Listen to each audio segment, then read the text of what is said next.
5 years ago, 6 years ago, I got an email. The email goes, congratulations, you have been named as a National Geographic Explorer. The National Geographic Learning Symposium, co-hosted with Michigan State University's English Language Center, is a full day of professional development.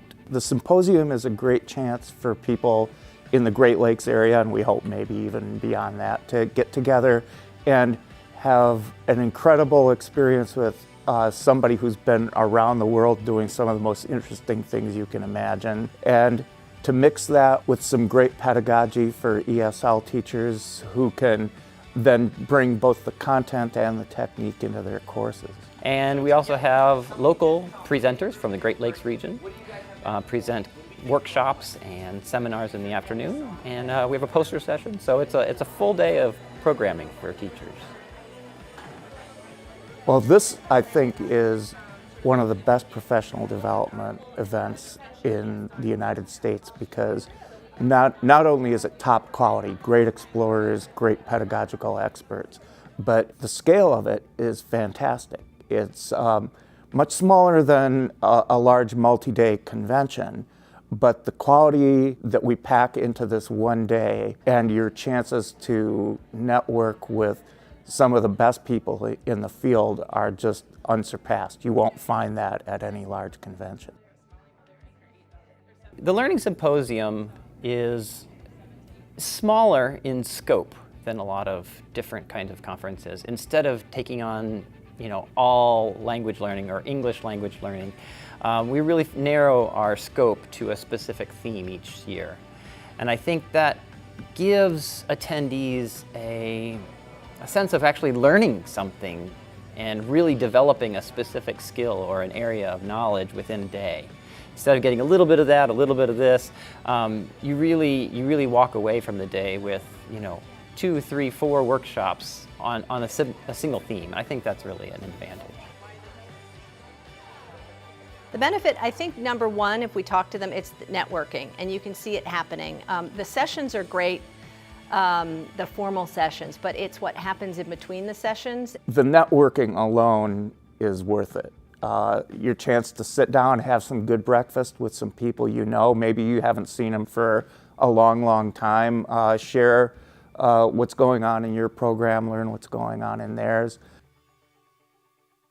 One of the most enjoyable aspects for me, and I've been doing this for 5 years now, is just the opportunity to enjoy a presentation by a National Geographic Explorer. I mean, these are world-renowned archaeologists and photographers. It's just not something you get every day in the course of your job, especially in our line of work as teachers. We don't get to experience those things in the sciences and those areas on a daily basis. So it's kind of a bit of a wow factor that we don't usually get in our normal lives. You just can't beat the energy that the speakers have when they're in a relatively small auditorium with maybe a couple hundred people, and you can see the speakers feel it. The explorers can see that they're touching educators in a way that they normally wouldn't be able to do, like through a webinar or anything like that. Aziz Abu Sarah this past year blew everyone away.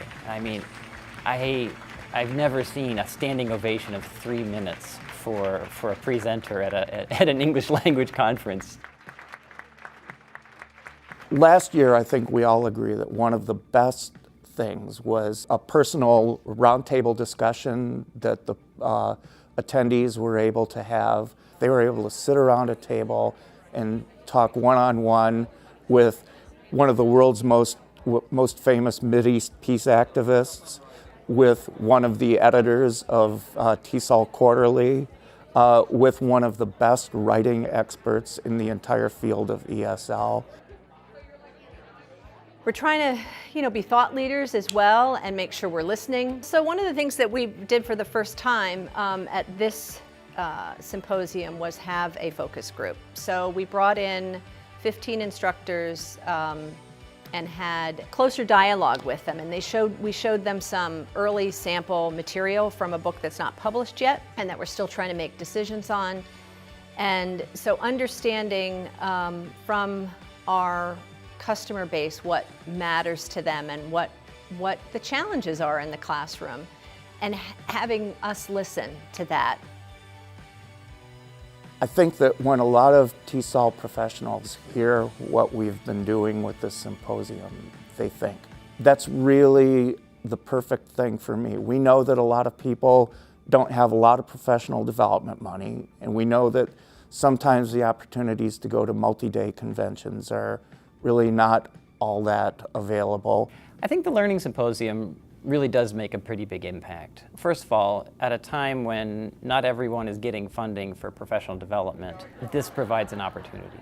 For the part-timers, for the people who work K through 12 or can't get away during the week for other things like that, I think this fills a niche. I also think that because making it free makes it accessible to everyone, not just those who have the support, but also the people who are new to the profession can get a taste of what good quality professional development looks like and feels like. And I think National Geographic Learning has done a good job of, of course, they're here to introduce people to their product, but they have a bigger picture in mind, and that's they want to support professional development at all levels for professionals in the ESL.